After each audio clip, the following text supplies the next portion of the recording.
Aujourd'hui, notre sujet, ça va être, on va parler IA, on va parler branding, on va parler SEO. Et en fait, avec tout ce contexte, je vous apprends rien, mais la sortie de ChatGPT, la montée en puissance de l'IA, c'est vrai que les critères de référencement SEO ont quand même pas mal changé.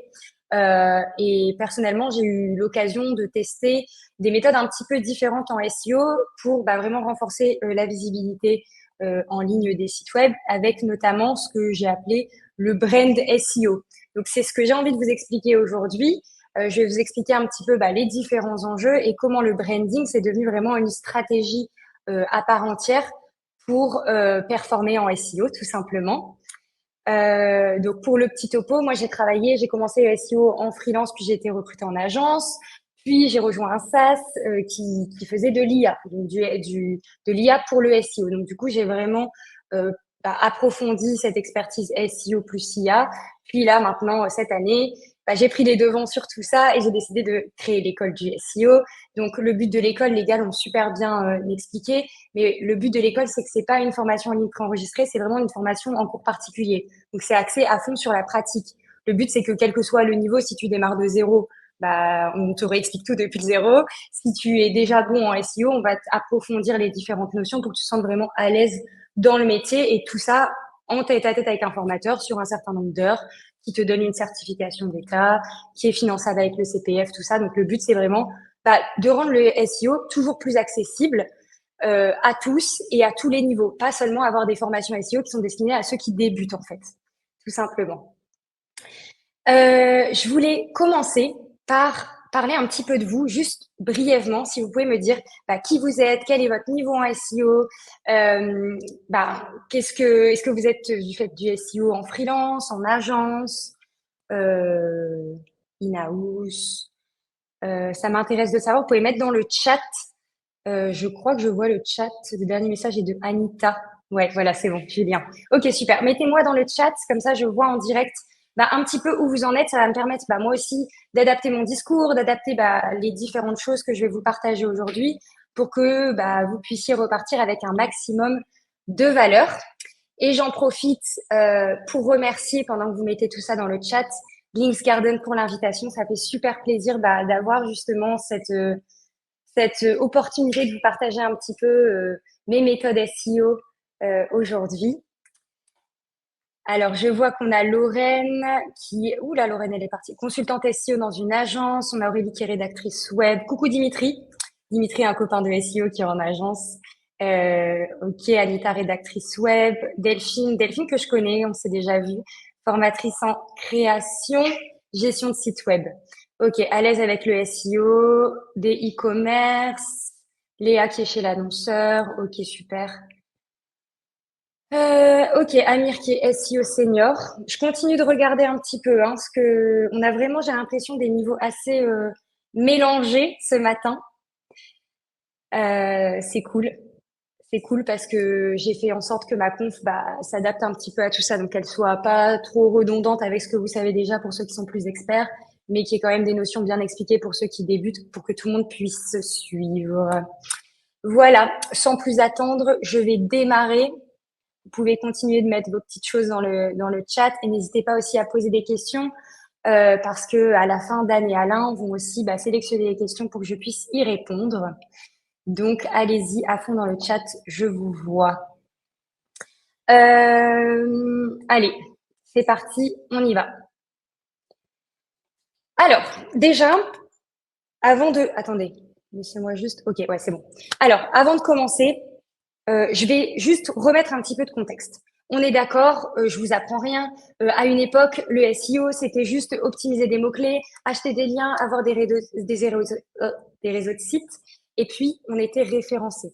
En fait, tout ça, c'est déjà bien loin, et encore plus depuis l'arrivée des nouvelles technologies d'intelligence artificielle, on a vraiment une évolution très très rapide du métier. C'est d'ailleurs pour ça que j'ai lancé l'école du SEO cette année, parce qu'il y a vraiment une nécessité de s'adapter et d'apprendre des nouvelles méthodes pour continuer d'être visible sur les moteurs de recherche. Alors, aujourd'hui, ah oui, pardon, je m'emmêle les pinceaux. Je vais juste vous faire le petit le petit sommaire, comme ça vous savez à quoi vous attendre aujourd'hui. Ce qui va se passer, c'est que je vais d'abord vous expliquer le concept de brand SEO et les enjeux. Ensuite, je vais vous donner mes stratégies pour renforcer votre identité de marque en ligne. Donc ça, c'est la partie hyper actionnable de la présentation. J'ai tourné ça pour que, en gros, à la fin de la conf, bah, vous puissiez tout de suite mettre en place. Donc, vous allez avoir carrément une to-do list à décliner sur votre propre site web.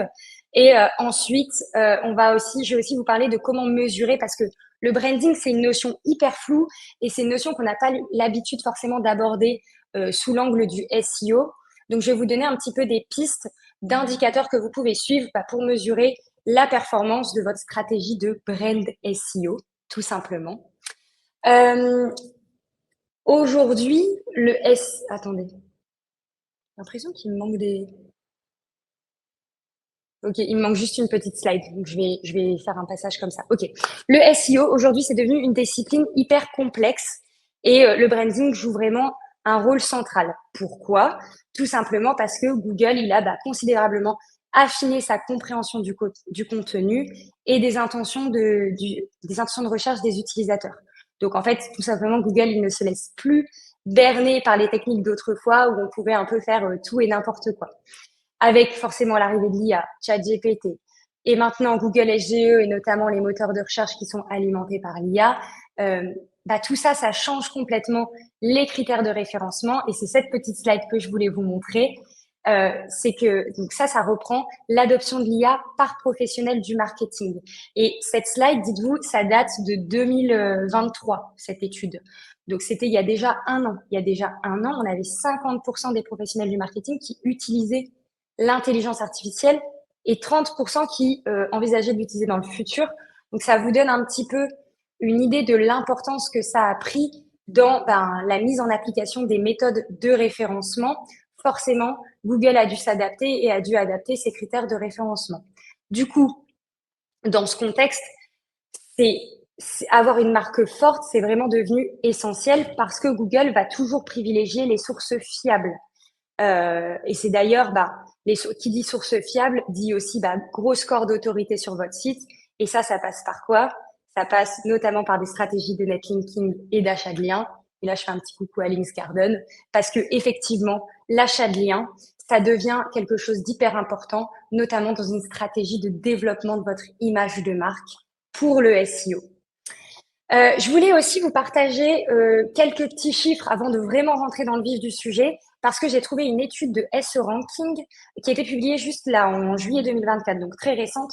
Et en fait, cette étude, elle nous dit quoi? Elle nous dit que quasiment 94% des résumés qui sont générés par l'IA de Google, c'est-à-dire les résumés mis en avant sur les moteurs de recherche alimentés par l'IA, ils sont liés à au moins un domaine parmi les 10 premiers résultats de recherche organique. Donc là encore, on voit l'importance d'être bien positionné pour rester visible et donc d'avoir un gros score de fiabilité dans les moteurs de recherche. Tout de suite, je vais attaquer avec ma première partie où je vais revenir plus en détail sur qu'est-ce que le brand SEO, qu'est-ce que j'entends par là et comment vous aussi, vous pouvez capitaliser là-dessus pour être de plus en plus visible sur les moteurs de recherche. Alors, le brand SEO, qu'est-ce que c'est? Tout simplement, c'est la fusion entre les techniques traditionnelles de SEO, de référencement et des stratégies de branding. Donc, en fait, le sujet ici, c'est qu'il s'agit plus seulement d'optimiser votre contenu pour les moteurs de recherche, mais bien de créer une présence en ligne qui va être cohérente et mémorable et surtout qui va résonner avec votre audience et avec Google. Et là, je fais une petite passe pour ma copine Nelly qui fait sa conf dans 2 heures. Elle passe à 11h30 et Nelly ira vraiment dans le détail de ça, comment créer des contenus qui vont résonner avec votre audience pour rester mémorable et remarquable sur les moteurs de recherche. Donc, retenez bien cette petite citation-là que je vous ai mis sur la slide. C'est vraiment la base de tout pour la partie branding et SEO. Je vais revenir sur un concept que vous devez certainement connaître, surtout ceux qui sont déjà familiers avec les notions de SEO. C'est le Google EEAT, mais j'ai besoin de refaire une introduction là-dessus pour que vous puissiez bien comprendre la suite. Donc, EEAT, qui est repris pour expérience, expertise, autorité, fiabilité en français. Donc ça, c'est tout simplement des guidelines que Google nous donne pour créer des contenus pertinents et qui vont se positionner sur les moteurs de recherche. Donc, dernièrement, Google a ajouté le dernier E pour la partie expérience. Donc là encore, ça nous souligne l'importance d'avoir vraiment une expérience pratique de votre métier ou en tout cas du sujet dont vous allez traiter sur votre site web dans l'évaluation du contenu, de la qualité du contenu que va faire Google, tout simplement. Pour ceux qui ne seraient pas tout à fait familiers avec ces notions-là, je reprends rapidement. Expérience, c'est la partie démontrer une connaissance pratique du sujet dont vous allez traiter sur votre site web. La partie expertise, c'est vraiment votre niveau de compétence et de connaissance dans votre domaine.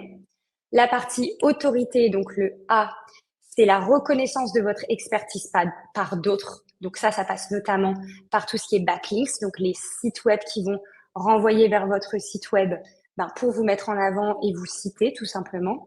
Et enfin, le T, mais qui du coup est un F en français pour la fiabilité, qui est donc la confiance que les utilisateurs et Google vont avoir dans les informations et les contenus que vous allez diffuser sur votre site web. Alors, comment Google il va évaluer ces différents critères? C'est justement là que le branding va rentrer en ligne de compte sur le SEO. En fait, Google il va analyser des signaux comme par exemple les mentions de votre marque, la qualité de vos backlinks ou encore même la façon dont les utilisateurs vont interagir avec votre site.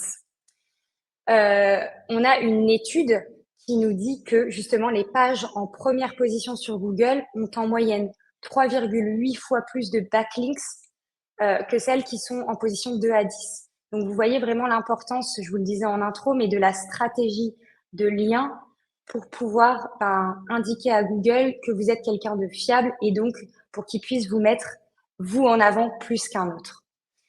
Mais le branding, il va pas seulement avoir un impact sur cette partie-là. Il a un impact sur d'autres critères. Le branding, il va notamment influencer toute la partie CTR, donc vraiment le taux de clic sur votre site web. C'est-à-dire quand on arrive sur la page du moteur de recherche, qu'on a tapé notre requête, votre branding va influencer si la personne va cliquer sur votre site ou sur un autre. Tout simplement, les marques qui sont plus connues, on va plus facilement, en tout cas avoir moins de freins à aller cliquer sur le site web d'une marque qu'on connaît et qui répond à notre requête utilisateur plutôt qu'une marque qu'on ne connaît pas du tout. Le branding, il va aussi avoir un impact sur le temps que l'utilisateur va passer sur votre site. Et encore une fois, le temps passé par l'utilisateur sur votre site, ça va aussi améliorer votre référencement puisque Google va voir que votre site et votre page est pertinente pour la requête. Donc forcément, il va vous mettre plus en avant. Donc les utilisateurs, ils vont faire plus confiance aux marques qui sont établies et donc ils vont beaucoup plus passer de temps, naviguer d'une page à l'autre sur votre site. Votre branding, il a aussi un impact sur le taux de rebond. Donc le taux de rebond sur les sites où c'est vraiment des marques qui sont reconnues, il est généralement beaucoup plus faible. Pour ceux qui sont pas familiers, le taux de rebond, c'est quand la personne va arriver sur votre site et le quitter immédiatement. Ça, c'est un indicateur qui est négatif pour Google puisque ça montre que votre contenu n'est pas forcément pertinent avec ce que recherchait l'utilisateur. Donc, ça peut vous faire baisser. Donc, avoir une marque forte et reconnue, c'est aussi s'assurer d'un taux de rebond moins important sur votre site web. Et enfin, le dernier indicateur que votre branding peut influencer, c'est les mentions de votre marque et les backlinks naturels. Et ça, c'est vraiment le saint Graal. C'est quand vous êtes devenu tellement connu, que les gens d'eux-mêmes vont vous citer parce que vous êtes une marque référente dans votre domaine. Donc ça, c'est le top du top. Je vais vous donner un exemple qui est hyper probant, vous allez tout de suite comprendre en 2 secondes. C'est Airbnb. Aujourd'hui, cette marque, elle a vraiment réussi à s'imposer dans un domaine qui est hyper concurrentiel, l'hôtellerie tout simplement. Et ça, c'est grâce à une stratégie de brand SEO qui était hyper efficace.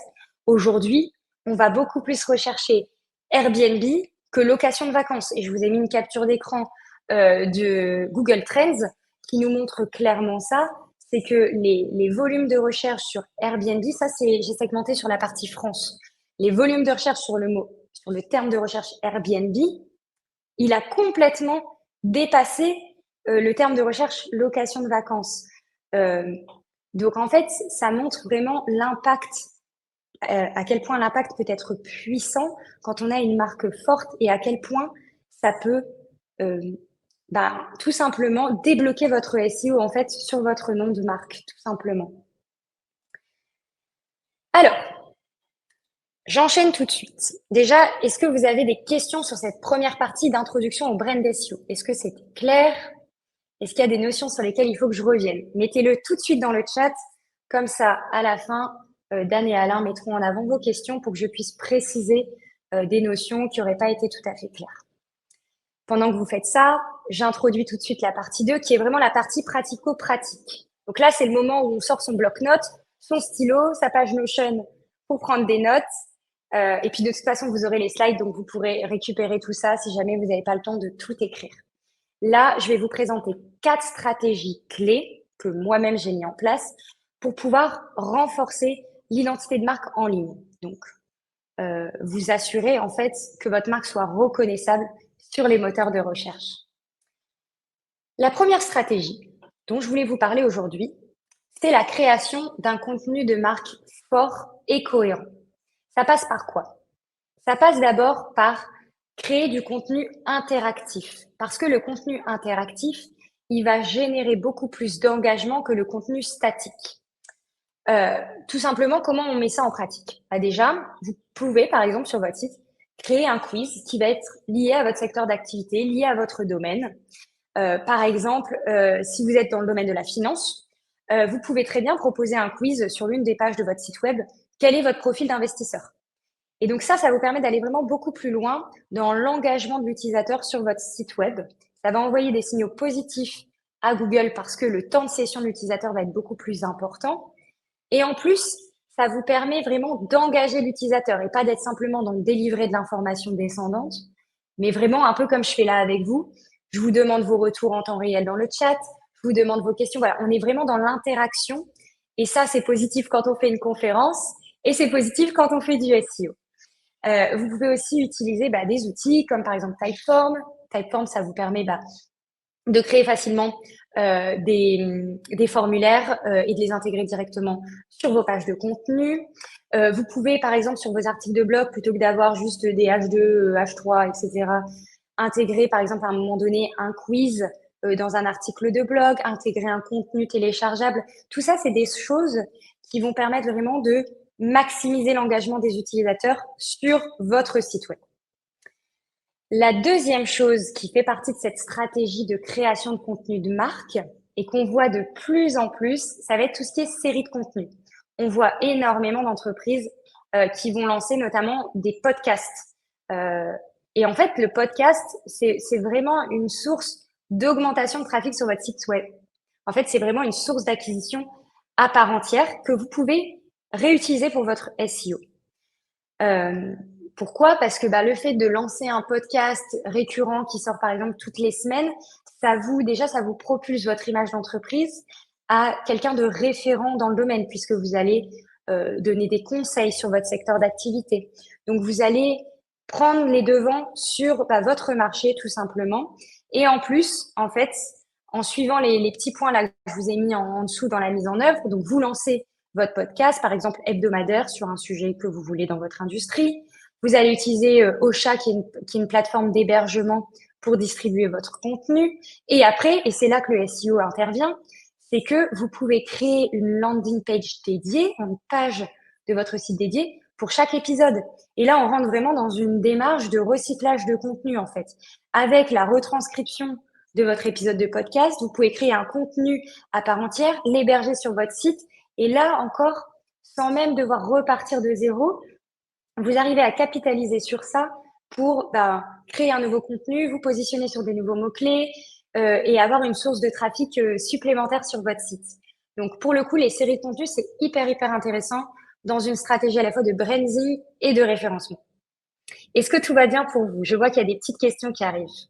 Continuez, je vous en prie. Les garçons sont en train de les mettre de côté pour nous. Comme ça, je réponds à tout à la fin. Donc, restez jusqu'au bout. La deuxième stratégie dont je voulais vous parler, c'est l'optimisation des pages de marque. Vous avez certainement déjà entendu parler des pages à propos. Et souvent, on dit les pages à propos, ça sert à rien pour le SEO.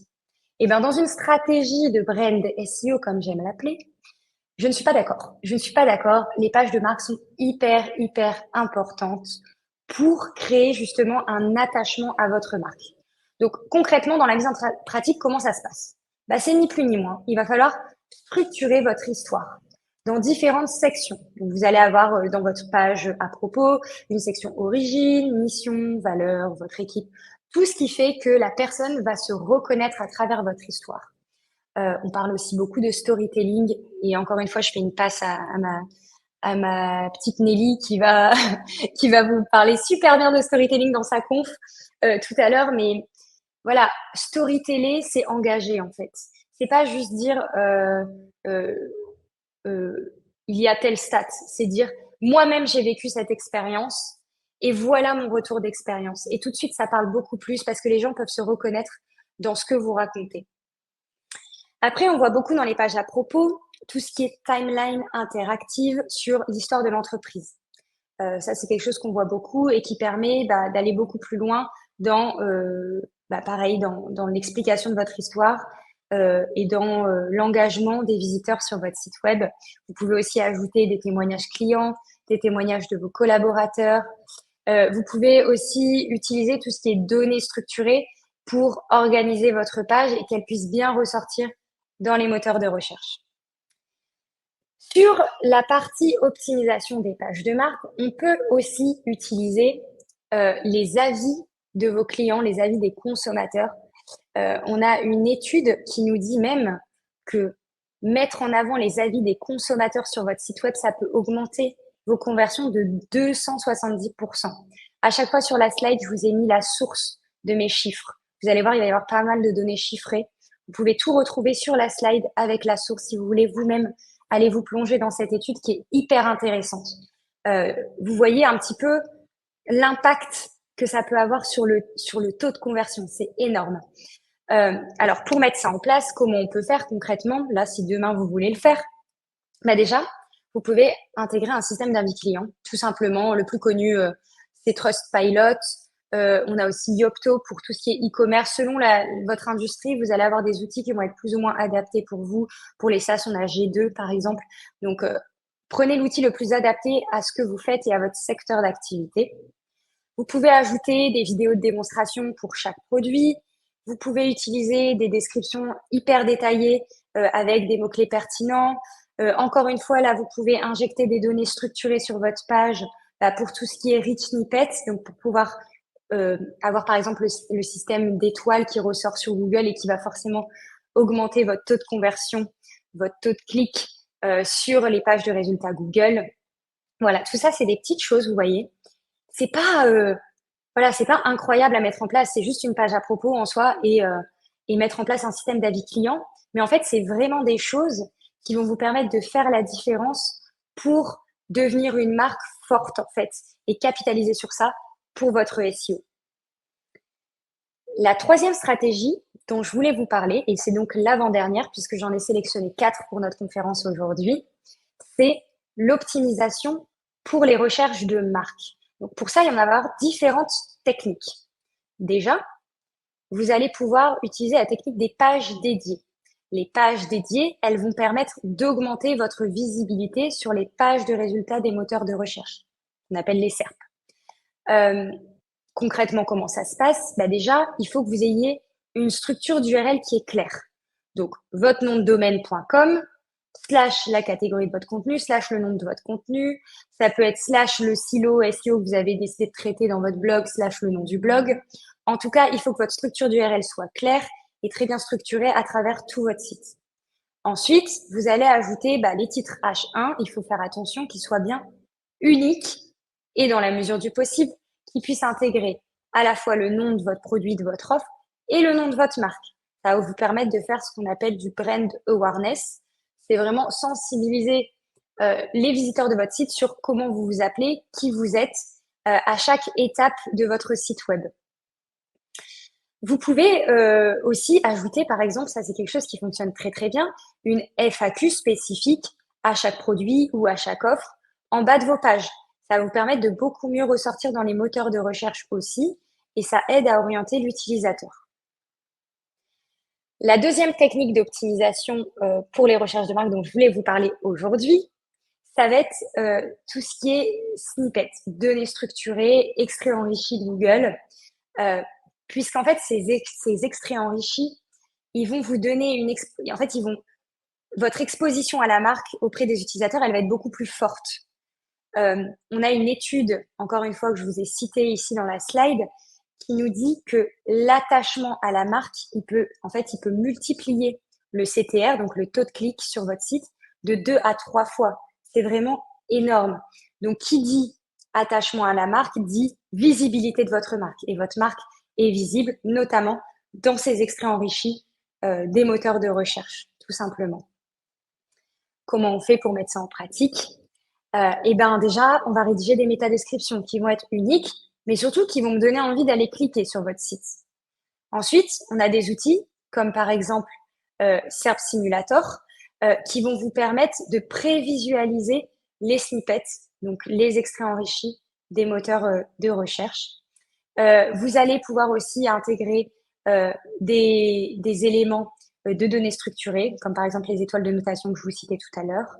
Et puis, il y a un outil qui est incroyable en SEO que moi j'adore utiliser tout le temps, c'est la Google Search Console qui nous donne quand même des données hyper précises sur votre site web et notamment là, dans ce contexte qui permet d'aller surveiller et améliorer les taux de clic de votre site web tout simplement. Est-ce que tout va bien pour vous? Je vois qu'il y a des questions qui arrivent. Je les note de mon côté, les garçons aussi, et on vous y répond. Jasmine, je te réponds tout à l'heure. Je vous présente la dernière stratégie de brand SEO que moi j'ai mis en application et que j'ai sélectionnée pour vous aujourd'hui. C'est toute la partie réputation en ligne et gestion de la réputation en ligne de votre marque. Comment on peut faire pour gérer la réputation en ligne de sa marque? Déjà, la première étape, ça va être de faire vraiment une veille active sur qu'est-ce qui se dit sur vous sur les moteurs de recherche. Pour ça, on a un outil qui est incroyable et qui s'appelle Google Alert. Google Alert, vous allez pouvoir tout simplement, vous tapez google.com/alert et vous allez pouvoir entrer le nom de votre marque. Ensuite, il va y avoir un certain nombre de paramètres qu'il va falloir optimiser. Par exemple, à quelle fréquence je veux recevoir une alerte Google, de quelle source je veux recevoir ces alertes, dans quelle langue, donc sur quelle zone géographique. Et en fait, une fois que vous allez mettre ça en place, vous allez entrer votre email et à chaque fois qu'il va y avoir une mention de votre marque, vous allez être alerté par email. Et donc, ça va vous permettre de surveiller un petit peu déjà la notoriété de votre marque sur Google et les autres moteurs de recherche, mais aussi surveiller ce qui se dit sur vous. Et ça, c'est super important parce que quand on dit des choses négatives sur vous, il faut forcément contrebalancer avec d'autres choses. C'est pas le sujet d'aujourd'hui, mais il y a plein de méthodes pour contrebalancer une mauvaise réputation. La deuxième méthode dont je voulais vous parler sur la gestion de ta réputation en ligne, c'est la réponse aux avis négatifs et encourager les avis positifs. On a une étude qui nous dit que 45% des consommateurs sont plus susceptibles de visiter une entreprise qui répond aux avis négatifs. En fait, les avis négatifs, c'est pas une fin en soi. Il peut arriver qu'il y ait des gens qui soient déçus de ce que vous proposez et il faut pas se formaliser en fait. C'est là en fait, c'est à partir de ce moment-là où la réaction que vous allez avoir, elle va changer la donne. En fait, déjà ces avis négatifs, il faut y répondre hyper rapidement, dans les 24 à 48 heures. Normalement, vous avez des alertes qui sont paramétrées sur vos emails. Dès qu'il y a un avis qui arrive, paf, on va y répondre. Parce que déjà, ça va entretenir le référencement. Et en plus, si c'est négatif, ça permet de rassurer les autres personnes qui vont tomber sur cet avis négatif. Et il faut toujours répondre avec de l'empathie. On voit plein de propriétaires, notamment sur les fiches Google My Business, qui s'énervent un peu en réponse aux avis négatifs, mais il faut surtout pas faire ça. Parce qu'en fait, ça donne une mauvaise image de votre marque et de votre entreprise. Au final, la meilleure chose, c'est vraiment d'aller dans l'empathie, de proposer des solutions à cette personne. Et surtout, et en anticipation de ces potentiels avis négatifs, c'est d'aller toujours encourager les avis positifs pour pouvoir mettre en pratique. Vous pouvez tout simplement intégrer une demande d'avis dans votre processus après-vente. Vous pouvez utiliser des outils comme Trustpilot que je vous citais tout à l'heure. Vous pouvez créer un QR code qui va mener directement à votre page avis. En fait, il faut vraiment pré-mâcher le travail pour vos clients. Il faut que eux, ça soit hyper facile de laisser un avis positif parce que clairement, personne n'a envie de passer 30 minutes à aller chercher la page et laisser un avis. C'est déjà un cadeau qu'ils vous font. Donc, pré-mâcher le travail et surtout intégrez-le à votre process d'après-vente parce que c'est tellement facile en fait qu'il faudrait pas s'en priver. Et si vous avez déjà énormément d'avis positifs, même s'il y a un avis négatif qui vient se mêler à ça, bah forcément, ça va beaucoup moins se voir. Euh, et d'ailleurs, votre notation sera beaucoup moins impactée. Donc, c'est important d'aller en amont de tout ça et de vraiment anticiper parce que malheureusement, les gens ont beaucoup plus tendance à laisser un avis quand c'est négatif que quand ils sont contents. Donc, c'est quelque chose à intégrer à votre process. Voilà pour les petites stratégies. Alors, je passe à ma troisième et dernière partie. Je vous le disais tout à l'heure, le branding, c'est pas toujours évident d'aller mesurer un petit peu son impact. Du coup, je vous ai sélectionné des indicateurs que vous pouvez surveiller pour voir un petit peu à quel point votre image de marque, elle impacte positivement votre référencement. Les premières KPI que vous pouvez suivre pour le brand SEO, ça va être déjà le volume de recherche sur la marque. Alors pour ça, vous pouvez utiliser des outils comme par exemple Google Trends pour pouvoir suivre l'évolution des recherches sur votre nom de marque au fil du temps, comme je vous ai montré sur Airbnb tout à l'heure. Sinon, vous pouvez tout simplement utiliser Google Trends, ça va être plutôt pour des marques qui vont être déjà bien établies. Vous voyez, la Airbnb, on a beaucoup de données. Si vous êtes une petite marque, vous n'allez peut-être pas remonter dans les données Google Trends. Donc, si c'est ça, vous pouvez aussi utiliser tout simplement un outil de recherche de mots-clés comme SEMrush, par exemple, et aller regarder le volume de recherche mensuel et la progression de celui-ci au fil du temps sur SEMrush. Il y a un deuxième indicateur super important qui est donc la part de voix de votre marque en fait. Donc c'est tout simplement à quel point votre marque est représentée sur votre marché par rapport à vos concurrents. Et là, ça va être hyper important de tout simplement vous comparer avec eux pour voir un petit peu l'influence que vous avez dans votre secteur par rapport à eux. Et en fait, les marques qui ont une part de voix qui est élevée, elles ont tendance à avoir aussi une plus grosse part de marché. Donc en fait, tout ça, c'est à la fois un indicateur branding, mais un indicateur presque business, en fait, au final. Pour ça, vous allez pouvoir utiliser des outils comme SEMrush, comme Ahref, par exemple, qui va vous permettre de calculer votre visibilité sur les mots-clés de votre secteur et de pouvoir comparer ça avec la visibilité de vos concurrents. Le dernier indicateur dont je voulais vous parler, c'est le taux d'engagement sur les contenus de marque. Là, encore une fois, je vous ai mis une petite étude qui est hyper intéressante et qui nous dit que le taux d'engagement, c'est l'un des indicateurs qui est considéré comme le plus important pour 81% des marketeurs B2B. Comment on mesure ce taux d'engagement? C'est facile et gratuit. Ça passe par Google Analytics. Vous allez brancher Google Analytics à votre site web et grâce à ça, vous allez pouvoir suivre le temps passé par chaque utilisateur sur votre site, le nombre de pages vues par session utilisateur et notamment le taux de rebond sur votre site web. Vous allez aussi pouvoir suivre les interactions sociales, comme par exemple les partages, les commentaires, les likes sur vos contenus de marque et notamment sur les réseaux sociaux. Donc, vous voyez bien que dans ce contexte d'IA, de moteur de recherche alimenté par l'IA, de Google SGE, ces mesures, elles deviennent encore plus cruciales parce qu'elles vous aident vraiment à comprendre comment votre marque, elle est perçue non seulement par les utilisateurs, mais aussi par les algorithmes d'IA. Et malheureusement ou heureusement, ces algorithmes d'IA, ils influencent de plus en plus les résultats de recherche. Donc, en fait, vous ne pouvez pas passer à côté de ça finalement. Et si vous aviez une chose à retenir de cette section KPI, suivi du branding et du SEO, c'est que finalement, mesurer, analyser, je vous l'ai dit, c'est pas toujours évident quand on mesure et on analyse son branding parce que c'est une notion assez floue, le branding. Mais il faut savoir que c'est pas une fin en soi d'analyser et de mesurer le branding. C'est plutôt, il faut le voir comme un moyen d'améliorer en permanence votre stratégie de brand SEO. C'est un indicateur, en fait, qui doit être un peu comme une feuille de route, vous voyez, pour votre stratégie SEO globale. Alors, j'en viens un petit peu à conclure mon propos. J'espère avoir été claire jusqu'ici, sinon vous avez encore quelques minutes pour poser vos questions dans le chat.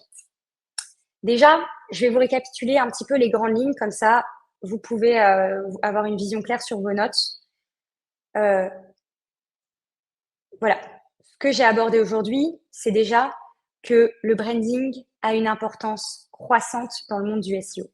Et encore plus, maintenant que l'IA a pris de l'importance et que tous les moteurs de recherche sont en train de basculer sur des modèles qui sont alimentés par l'intelligence artificielle. Tous les principes du brand SEO, comme j'aime l'appeler,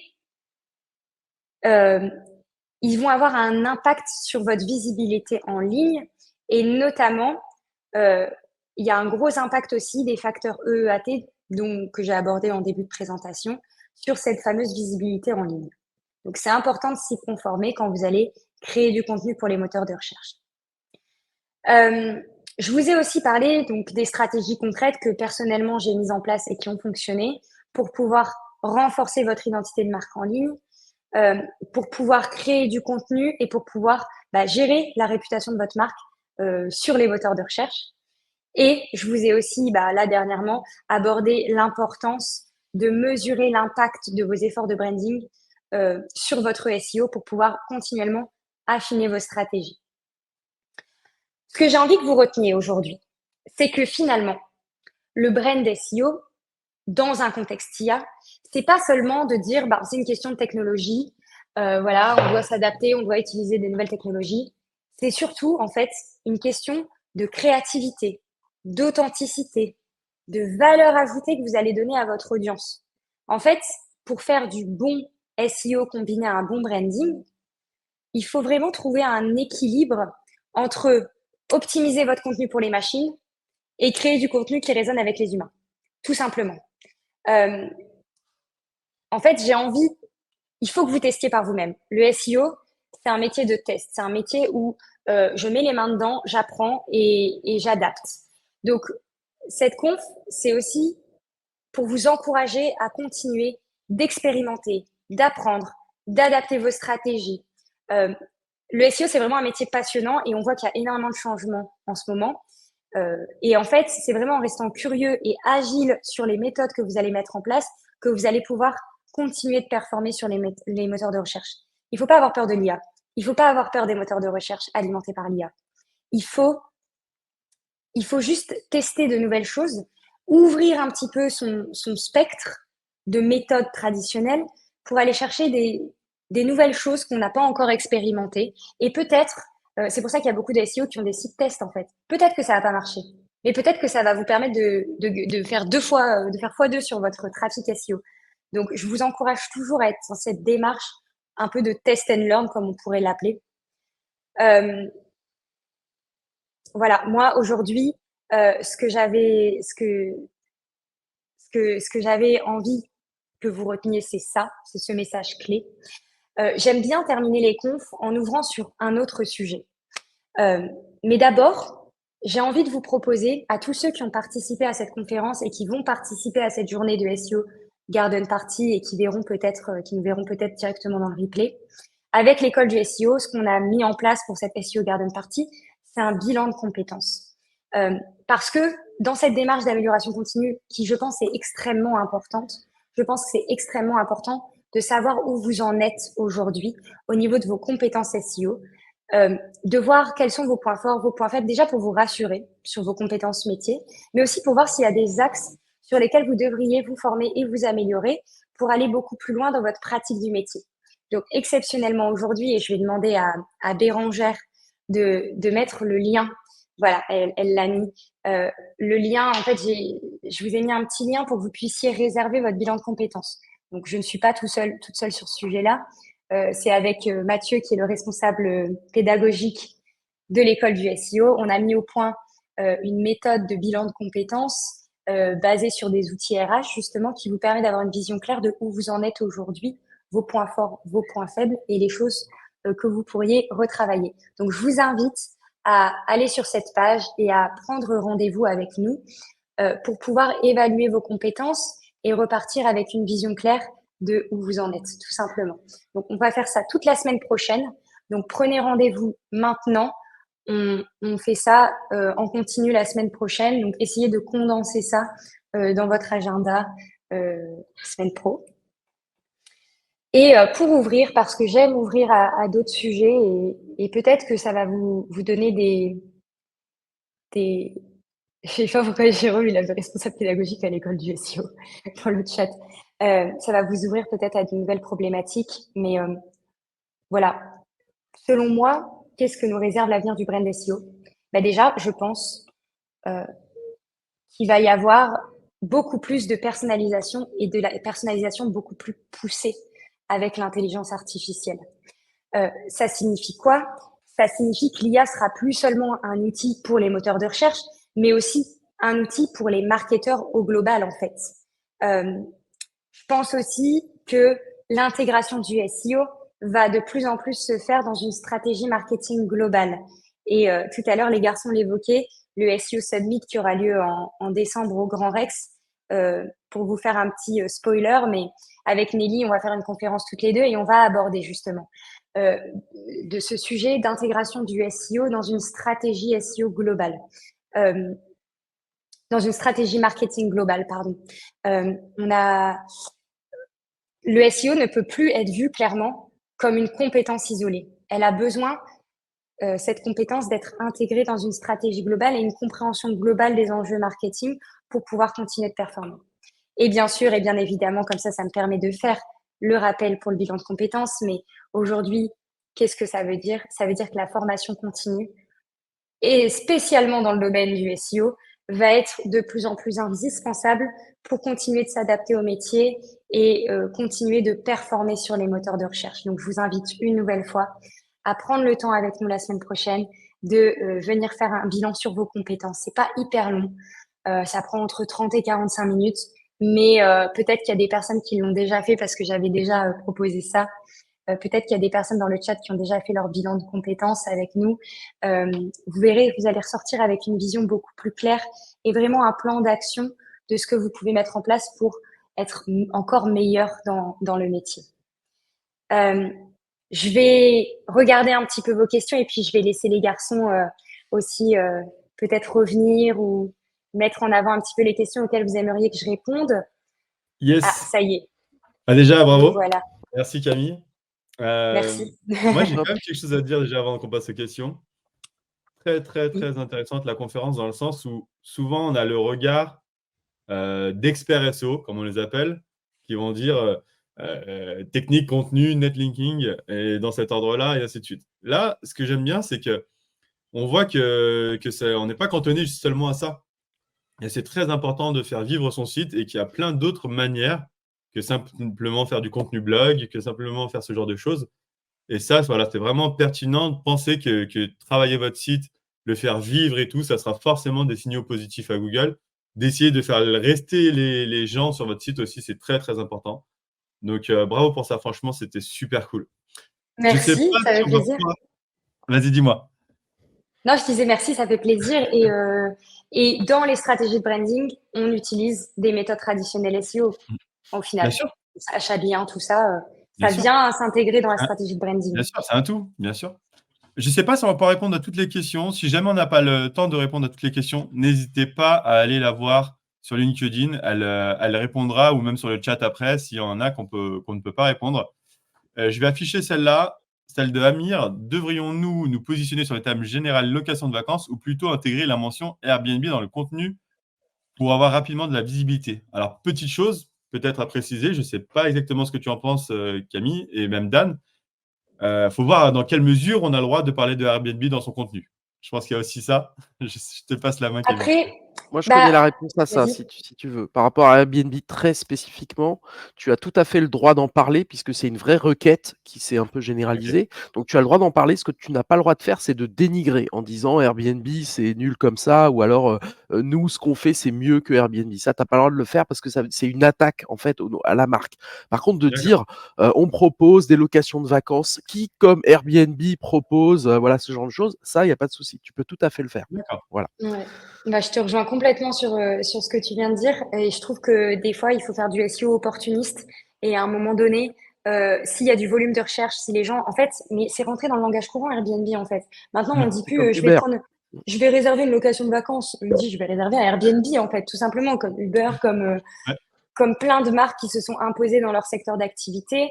Et pour compléter ton propos, euh, oui, on a le droit de mentionner Airbnb dans du contenu SEO, mais par exemple, se positionner sur la requête Airbnb en Google Ads, c'est pas autorisé.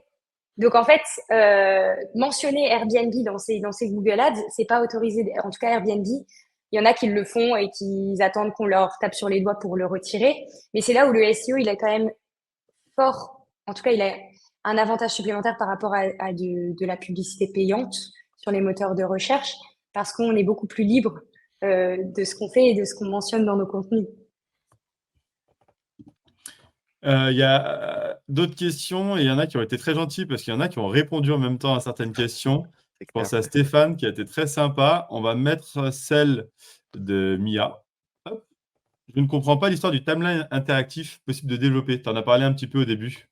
Ouais, bah tout simplement, vous avez déjà vu dans les pages à propos, quand on voit l'histoire, par exemple, des fois, c'est, je sais pas, une entreprise familiale et puis ils vont vous mettre les dates avec ce qui a été fait à cette époque. Ma grand-mère a créé l'entreprise il y a 200 ans. Après, son cousin a rejoint l'entreprise familiale. C'est ça que j'appelle une timeline interactive parce que ça crée de l'attachement et ça, ça renforce votre crédibilité. Ça, on ne peut pas le faire avec toutes les entreprises. On peut le faire avec les entreprises qui ont une grande ancienneté. Et forcément, qui dit entreprise ancienne, dit entreprise à laquelle on va faire beaucoup plus confiance. Donc, c'est de ça que je parlais, Mia. Juste pour le montrer, parce que c'est intéressant. Ce qui est intéressant pour se rendre compte de l'impact de la page à propos, c'est de demander les informations à ChatGPT. Et justement, ça, on montrera Ouais. si on a bien rempli sa page à propos. Donc, j'aimais bien ce petit commentaire, vu qu'on en parlait juste avant. Et Ça j'en peut être... profite, Laurent, qui est formateur à l'école du SEO. Voilà. Et ben, tac. Donc, Et moi, Jasmine en a si répondu je à peux ça. me permettre, Vas-y. c'est au moment où tu disais oui, les SEO pensent que la page à propos n'est pas utile. Bah, moi, je suis des SEO qui pensent que la page à propos, elle est juste fondamentale. Parce que, en effet, maintenant, justement, quand tu demandes à l'IA, est-ce que tu connais cette marque ou cette petite entreprise, bah, il le sait. Pourquoi? Parce que comme il a analysé toutes les pages, il a pu lire. Et en fait, le à propos, ça permet de casser aussi la problématique de je suis devant un écran et je parle en fait à une machine. Parce que même quand je fais une recherche sur un navigateur, on parle à un ordinateur en fait. Donc la page à propos, c'est la connexion avec la vraie personne qui est derrière et qui pourrait voilà, décrocher son téléphone. Donc c'est hyper important, c'est fondamental en fait. Ouais. J'avais cette question Voilà. d'Antoine que je trouve très intéressante et justement, c'est ce qu'on disait tout à l'heure, donc je vais te laisser répondre. Question, la création d'un podcast ne fait-elle pas obstacle à la rédaction de blog? Eh ben, justement, j'ai commencé à l'évoquer un petit peu dans ma présentation, mais en fait, c'est deux types de contenus différents. Les gens qui vont s'engager sur un podcast ne sont pas les mêmes que ceux qui vont s'engager sur un blog. Et on ne vient pas chercher la même chose. Peut-être que sur un blog, on vient chercher une réponse immédiate, qu'on n'a pas envie d'aller écouter 1 heure de podcast pour avoir la réponse à notre question. Par contre, là où c'est hyper intéressant et stratégique dans la création de contenu, c'est que de votre podcast d'1 heure, vous pouvez le subdiviser en 10 articles de blog, en fait, sur des thèmes hyper spécifiques. Donc, en fait, vous allez à la fois faire de la notoriété et du brand awareness, sensibilisation à votre marque grâce à un podcast et vous positionner comme expert du métier. Et à partir de ce podcast, et notamment avec l'IA, vous allez redécouper ça en plein d'articles de blog sur des sujets hyper spécifiques. Donc en fait, on est dans une machine à contenu qui recycle et qui vous permet d'alimenter en permanence votre site et de vous positionner sur des nouvelles requêtes. Donc c'est que du plus. Et comme on le disait justement, mais on ne va pas se fermer un canot. Il y a du monde qui vient de plusieurs endroits. Il y en a qui vont préférer des vidéos courtes, il y en a qui vont préférer des plus gros podcasts, il y en a qui vont préférer lire. Donc ne vous bloquez pas, ne vous cantonnez pas à une seule chose. Plus vous allez faire vivre encore une fois votre site, plus vous allez avoir du monde qui va venir de la vidéo, du blog et autres, et plus vous allez pouvoir vraiment créer justement une communauté, avoir de plus en plus de trafic et envoyer des signaux positifs sur votre site. Tac, on avait, tiens, on avait une question de Laurent qui est intéressante aussi. Surtout que tu es présente énormément sur LinkedIn. Bonjour Camille, quel est l'impact d'après toi des pages des réseaux sociaux sur le SEO Google? Une page LinkedIn active avec des interactions peut améliorer les positions. hyper intéressant, hyper intéressant. Surtout que là, récemment, vraiment, LinkedIn, c'est fou. Le boost de SEO que ça apporte. Il y a deux choses. Je pense qu'il y a deux choses dans cette question. Il y a une chose, à savoir le trafic direct sur mon site depuis mon LinkedIn, par exemple. Donc sur LinkedIn, vous le savez, on peut mettre des liens. Dans le profil, on peut mettre un lien vers votre site web. Si vous avez l'outil premium, vous pouvez avoir un lien en fait sur chaque post que vous allez publier. Il y aura en dessous de votre prénom, nom, votre lien personnalisé. Donc déjà, ça c'est du trafic direct sur votre site et ça vous pouvez le vérifier sur les Google Analytics, voir le nombre de trafic qui provient de LinkedIn. Et la deuxième chose qu'il y a dans ce commentaire, c'est aujourd'hui, je me rends compte qu'il y a certains posts, par exemple, je sais pas, je vais parler de branding et de SEO. Je vais faire un post sur le branding et le SEO. Et quand je vais taper sur Google SEO et branding, j'ai mon post LinkedIn qui arrive, qui est référencé sur les moteurs de recherche. Alors là, j'ai pris un exemple au pif. Si vous tapez branding et SEO, vous n'aurez pas de post LinkedIn sur ça parce que j'en ai pas parlé sur LinkedIn. Mais aujourd'hui, les posts LinkedIn et les articles LinkedIn sont hyper bien positionnés sur les moteurs de recherche. Alors, ça vous amène pas du trafic direct sur votre site, mais par contre, encore une fois, ça vous positionne comme expert et ça crée de la visibilité sur votre marque, en fait. Yes. Alors, on a vu celle-là qui a été un peu répondue, mais je vais quand même te la mettre pour que tu répondes aussi avec tes mots. Qu'est-ce que les riches snippets? Bah, tout simplement, c'est toutes les données structurées qui vont pouvoir être mises en avant sur les moteurs de recherche. Donc, par exemple, parfois, on voit un site web avec des étoiles en dessous. Bah, ça, c'est un rich snippet. C'est-à-dire que ça va enrichir, c'est des fonctionnalités qui vont enrichir les pages de résultats de recherche des moteurs de recherche. Donc, ça va améliorer votre, votre taux de clic. En fait, ça va inciter les gens à aller cliquer sur votre résultat de recherche plutôt que celui du tout où il y aurait pas grand-chose de plus qu'une métadescription, métatitle, quoi. Exactement. Justement, pour répondre un petit peu dans le même esprit, Google tend à délaisser les résultats enrichis. Est-ce encore Ouais. utile? Bah, effectivement, tout ce qui est FAQ, tout ça, déjà, là, ça prend de moins en moins c'est un peu en train de faire une machine arrière sur ça. Moi, je pense que on n'a pas encore beaucoup de recul sur tout ce qui est moteur de recherche IA, mais je pense que tout ce qui est extrait enrichi vont beaucoup mieux ressortir dans les résumés IA des moteurs de recherche alimentés par l'IA générative. Donc, personnellement, je serais pas. Pour moi, je trouve ça encore utile. Après, les garçons, je sais pas si vous avez un avis sur le sujet. Là, pour moi, c'est sujet à l'interprétation parce qu'on n'a pas assez de recul, en fait. Moi, je suis encore pour le faire parce que du moment que c'est là et que ça existe, pourquoi s'en priver? Moi, j'ai envie de dire. Ouais. Donc, moi, je suis pour toujours optimiser ce genre de choses. Alors, j'ai un regard différent parce que à la base, je viens pas du SEO. Donc, moi, j'ai plus le côté expérience utilisateur, on va dire. Et je me dis que tout ce qui peut être utile à l'expérience utilisateur, même si on voit que bah, des fois, il n'y est pas ou pas, ça n'y est pas ou pas, autant le faire quand même. Voilà. On ne sait pas ce qui va être demain. On sait que c'est encore Mhm. existant aujourd'hui. Moi, Moi, je j'ai suis pour le envie faire de aussi. dire tout simplement, c'est dans la doc de Google. Google arrête pas de communiquer en disant que ça lui permet de mieux comprendre de quoi parle la page. Donc oui, il faut le faire, tout Oui, à il faut fait. penser à ça Et aussi, hein. voilà, il faut penser à ça. Et puis, en fait, il faut aussi bien comprendre. Donc, il y a les étoiles. Mais par exemple, si on prend un site e-commerce avec les rich snippets, on peut faire remonter que le produit il est en stock, combien il y en a en stock, s'il y a une code promo, elle est mise en avant. Et tout ça, ça fait gagner encore de la place dans la SERP vraiment en termes de physiquement de place, quoi. Donc c'est un énorme avantage, il faut vraiment Mm, appuyer dessus. Moi, je pense que c'est fondamental. Là, on n'aura pas le temps de parler des entités, mais c'est encore un autre sujet qui est lié finalement et ouais, c'est hyper important. Ça permet en fait, encore une fois, de faire comprendre des choses à un moteur de recherche qui est une machine. Même si elle est boostée à l'IA, ça reste une machine. Elle a besoin qu'on l'aide en fait, elle a besoin de l'être humain, quoi. Donc vous, en tant que webmaster, gestionnaire de site, aidez le moteur de recherche à comprendre ce qu'il y a sur votre page, utilisez les outils de Rich Snippet et voilà, et Google vous en remerciera, voilà, en mettant en avant votre page plutôt qu'une autre, quoi.